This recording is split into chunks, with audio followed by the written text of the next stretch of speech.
¿Qué tal, alumnas y alumnos de primer grado de secundaria? Sean bienvenidas y bienvenidos a la programación de Aprende en Casa. Una propuesta diferente para que desde su casa ustedes puedan acercarse a los contenidos de las asignaturas y áreas de primer grado. Estamos seguros que este programa les será de mucha ayuda en su crecimiento personal, con miras al regreso a sus escuelas, una vez que superemos exitosamente esta situación de emergencia. En esta ocasión vamos a abordar un tema muy importante para nuestra vida cotidiana. Nos referimos a los conflictos, así que revisaremos en qué consisten, cómo los podemos afrontar creativamente y cuál es el papel del diálogo en la solución pacífica de los mismos. Tienes razón, se trata de un tema siempre importante que además, ahora que tenemos que permanecer en casa, cobra especial relevancia. Así es, las diferencias y fricciones con nuestros familiares y amistades se pueden presentar en cualquier momento, por lo que necesitamos tener conocimiento y habilidades que nos permitan actuar de manera positiva. Para iniciar, los invitamos a ver el siguiente video, Reconocimiento y valoración de los conflictos. Como no viniste el fin de semana, no pudiste ver la pelea entre Miguel y Emilio. Bueno, pero cuéntame, ¿qué pasó? Pues Miguel se tropezó y le lastimó el pie a Emilio y Emilio se molestó con eso y comenzó a empujar a Miguel. ¿Y luego? Pues casi terminan en los golpes. De acuerdo con Paco Cascón, hablamos de conflicto en aquellas situaciones de disputa o divergencia, en las que hay contraposición de intereses notorios, necesidades o valores en pugna entre dos o más personas. Aunque el conflicto suele estar ligado a aspectos negativos que hay que procurar eliminar o atenuar, también puede generar pautas de evolución y desarrollo. El conflicto es inherente al comportamiento humano y su desenlace depende de la gestión. Si las estrategias son democráticas, el conflicto se desarrollará de forma pacífica. Pero si dichas estrategias son demasiado agresivas, suele transformarse en violencia. Una sociedad sin conflictos permanecería estancada. Por ello, la idea no es evitar los conflictos, sino manejarlos para darles un uso constructivo y positivo, orientado al desarrollo personal o grupal. Las autoras del libro Introducción de Conceptos, Paz, Violencia, Conflicto, Sampere y Barbeito señalan que cada persona tiene su propia y exclusiva escala de valores, edificada a partir de la relación con el entorno cultural y familiar. Las experiencias vividas, la propia capacidad de análisis, las personas que se escogen como referentes, etc. Por ello, ni personas ni instituciones pueden ser neutrales. Por consiguiente, como afirman Bascón, Saavedra y Arias, tanto los actos conflictivos como los violentos son realidades que tienen múltiples formas de manifestación, que dependen, en gran medida, de la situación particular o escenario en que suceden. Por ello, es importante consolidar la configuración de los diferentes contextos y de cómo estos pueden favorecer un tipo de pensamiento y actuación concretos en los participantes. Aunque conflicto y violencia siempre se asocian, en realidad, la violencia es solo una de las formas no positivas ni constructivas que tenemos para responder a un conflicto. Y como señala Marcela Pérez Peralta, si los conflictos se abordan negativamente, se producen sentimientos de rabia, ansiedad, enfado o resentimiento y deterioro de las relaciones interpersonales. Por esta razón, son importantes las habilidades emocionales a la hora de afrontar los conflictos interpersonales. De esta manera, se fomenta la cultura de la paz.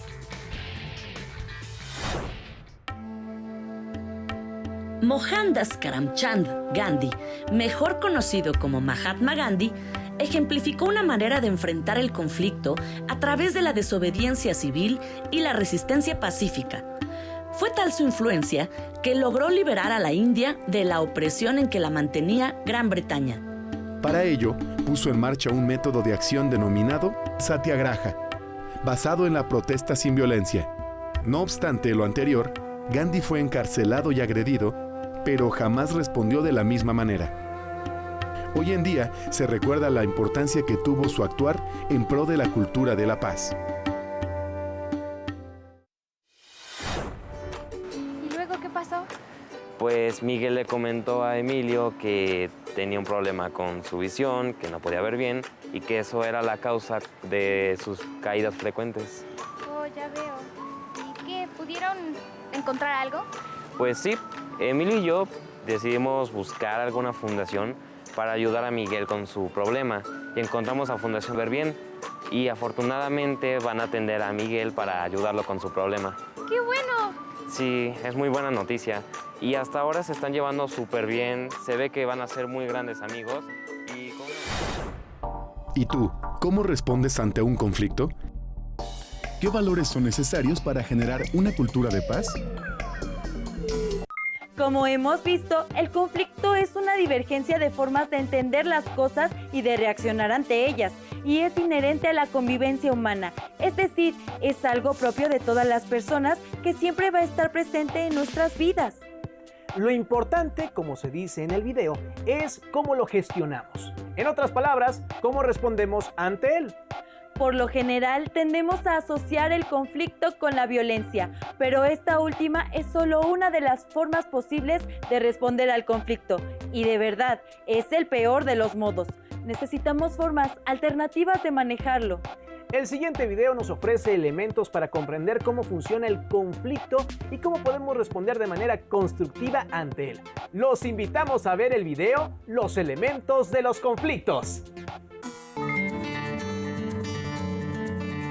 Hola, ¿cómo estás? Hola, la verdad muy molesta. ¿En serio? ¿Y eso? Es que ayer discutí con mis padres. Me dijeron que me estoy volviendo adicta al celular y a la computadora. Wow, ¿de verdad? A mí también me dicen eso. Para mí, estos son unos aparatos muy útiles. Por ejemplo, después del sismo del 19 de septiembre, fueron el medio por el cual mucha gente se pudo comunicar entre sí. El conflicto es inevitable para el ser humano, pero no debe entenderse como algo negativo, sino como una oportunidad de cambio positivo. Al surgir un conflicto se hace la distinción entre el yo y el otro, o entre el nosotros y el ellos, es decir, es el reconocimiento mutuo de los actores en el conflicto. En todo conflicto existen tantas percepciones como personas se encuentran involucradas, y cada percepción hace que cada actor entienda el conflicto desde su verdad. La diferencia entre las partes propicia las relaciones, porque incluso puede ser complementaria.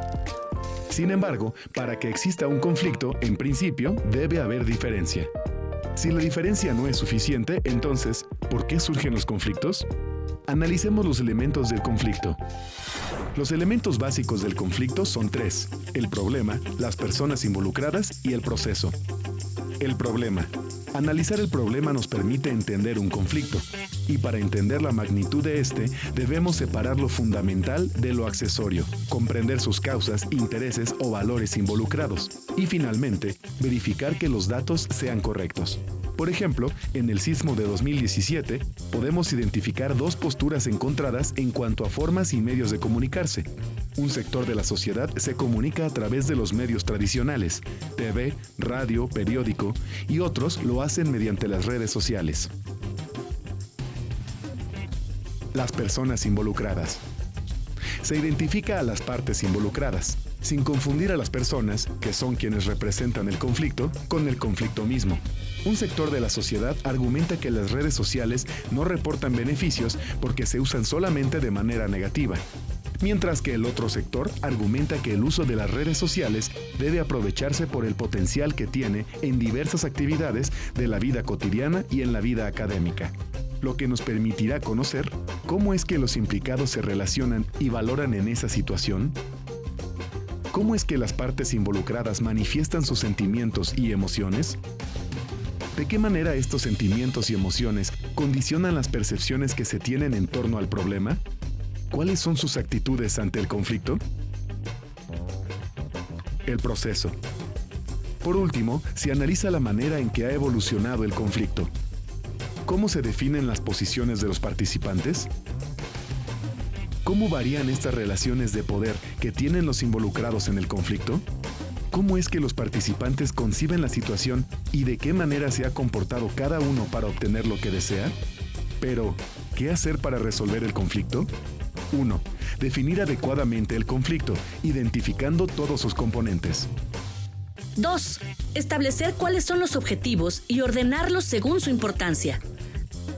3. Diseñar las posibles soluciones al conflicto y valorar cada una de ellas, teniendo en cuenta las consecuencias positivas y negativas que pueden tener para las distintas personas involucradas en la situación. 4. Elegir la solución que se considere mejor y elaborar un plan para llevarla a cabo. 5. Llevar a la práctica la solución elegida. 6. Valorar los resultados obtenidos y, si no son los deseados, volver a poner en práctica todo el procedimiento para mejorarlos. ¿Y sigues enojada? No, ya no. Ayer hablé con mis padres y aunque sí, al principio discutimos un poco, finalmente cada quien dio sus puntos de vista y argumentos acerca del uso de la computadora, el celular y en específico de las redes sociales. Dijimos sus ventajas, desventajas, riesgos, así como los compromisos que debemos de cumplir tanto ellos como yo. Ok, ¿y luego qué pasó? Pues finalmente pudimos llegar a un acuerdo. Dijimos que lo más importante es saber el uso que les damos, así como con qué propósito y en qué momento los utilizamos. Muy bien, yo digo que el diálogo fue muy importante en esta situación, ya que cada quien se pudo poner en el lugar del otro. ¿Y tú, cómo resuelves tus conflictos? Interesante sin duda esta idea de que el conflicto es una oportunidad para el cambio, ¿verdad? Claro, pero el punto de partida para ello es que las partes del conflicto se reconozcan mutuamente como interlocutores válidos. En efecto, no se vale descalificar a la otra persona de antemano. Hay que escuchar sus razones y ser empáticos, buscando ponerse en su lugar, preguntándose por qué se ve de cierta manera el problema, cuáles son los argumentos que ofrece. Esa es una de las claves para solucionar el conflicto. También nos ayuda a entender cómo funciona el conflicto, dónde radica realmente el problema y cuáles son las posiciones en juego.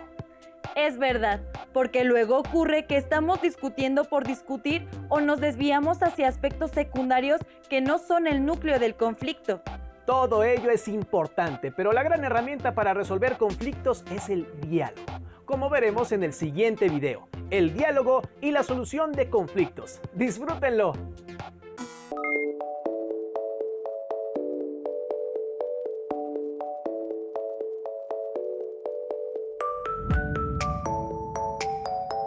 Desde aquí, Pedro logró encestar la pelota. ¡Wow! ¿Y cómo lo consiguió? Bueno, ya ves que tiene poco tiempo de haber entrado a la escuela. Pues él vino aquí para querer integrarse al equipo de básquetbol y pues aunque no lo aceptaron, se quedó al partido a echar porras. Y al finalizar el partido, la pelota fue rodando hasta donde llegó Pedro. Él la levantó, la lanzó y encestó y todos nos quedamos realmente muy sorprendidos. ¡Wow! Pero adivino, no lo admitieron porque estaba en silla de ruedas. Ajá, no lo quisieron admitir porque pensaron que iban a perder todo el partido. Según Binaburo y Muñoz, los conflictos son un hecho natural de la vida. No son ni positivos ni negativos, sino que depende de cómo respondamos ante ellos. En consecuencia, los conflictos pueden ser desagradables e inconvenientes, o bien convertirse en oportunidades para aprender más sobre uno mismo y otras personas. De esta manera, se pueden afrontar como un elemento provechoso que permita la evolución y transformación de las ideas entre las partes involucradas. Para ello, es necesario saber utilizar correctamente ciertas habilidades, instrumentos y procedimientos. Uno de los más importantes es el diálogo. El diálogo es la herramienta más concreta a la mano y efectiva que tenemos los seres humanos para resolver las naturales divergencias que surgen en la convivencia. En la concepción socrático-platónica, el diálogo es una opción al pensamiento no autoritario. La democracia va aparejada a la capacidad de dialogar y de lograr consensos para garantizar el desarrollo humano. El lenguaje que se usa en cada diálogo obedece siempre al contexto en que éste sucede. Para Sócrates, el único diálogo es el genuinamente cooperativo. Tal tipo de diálogo es siempre uno con el interlocutor y no contra él. Él también decía que un pseudodiálogo motivado por el simple deseo de vencer al interlocutor no es un diálogo genuino. El diálogo también es el mejor instrumento para prevenir conflictos, ya que en la medida en que se mantiene una comunicación constante con los otros, a través de espacios inclusivos y democráticos, la convivencia mejora y las agresiones disminuyen. El primer paso en la obtención de un genuino saber reside habitualmente en el reconocimiento del error y la ignorancia como tales. Gracias al diálogo constructivo, se ha llegado a consensos con el debido respeto a los disensos. Un ejemplo claro son las acciones convenidas en favor del bienestar de niños y adolescentes con discapacidad. Una acción culminante fue la declaración de Jom Tien, que fue resultado de un vasto y sistemático proceso de consulta iniciado en octubre de 1989 y que se prosiguió hasta fines de enero de 1990. Este acuerdo logró finalmente un consenso mundial sobre una visión ampliada de la educación básica y estableció un compromiso renovado para garantizar que las necesidades básicas de aprendizaje de todos, niños y niñas, jóvenes y personas de edad adulta, se puedan satisfacer realmente en todos los países.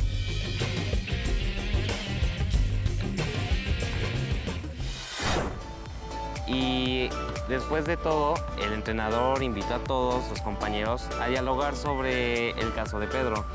Los compañeros que aún no conocían y trataban a Pedro admitieron que estaban en un error al pensar que, debido a su discapacidad, estaba limitado en sus posibilidades.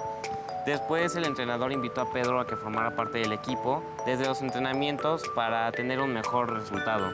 ¡Órale! Así que sirvió el diálogo como herramienta para resolver su conflicto. Sí, por eso actualmente todos se llevan muy bien con Pedro. ¿Y tú, de qué manera usas el diálogo para la solución de los conflictos? Ahora podemos entender que los conflictos no son ni buenos ni malos, dependen de la respuesta que les demos. Y el diálogo es la herramienta más efectiva para dar a los conflictos un significado positivo en nuestra vida. Pero ello implica renunciar a la fuerza y a la imposición. Recuerden siempre lo que se dijo en este último video, es un diálogo con el interlocutor, no contra él. ¿Y ustedes qué podrían hacer para contribuir a solucionar pacíficamente los conflictos y mejorar la convivencia con su familia, amigos y vecinos? Es evidente que no podemos cambiar de un día para otro la forma como respondemos a los conflictos, pero puedes empezar en poner en práctica lo que hemos revisado. La siguiente vez que enfrenten un conflicto, sea con sus amigos o familia, no se dejen llevar por sus emociones, ni respondan impulsivamente. Dense su tiempo y sigan esta ruta. Traten de identificar dónde está el conflicto y cuáles son las diferencias de fondo. No descalifiquen a la otra persona e intenten comprender su punto de vista. Valoren sus razones. Apelen al diálogo, poniendo por delante argumentos. De preferencia, escriban estas reflexiones y vuelvan con la persona para establecer un diálogo. Poniendo en juego el respeto, el diálogo y la razón, verán que sí se puede. ¡Hasta pronto!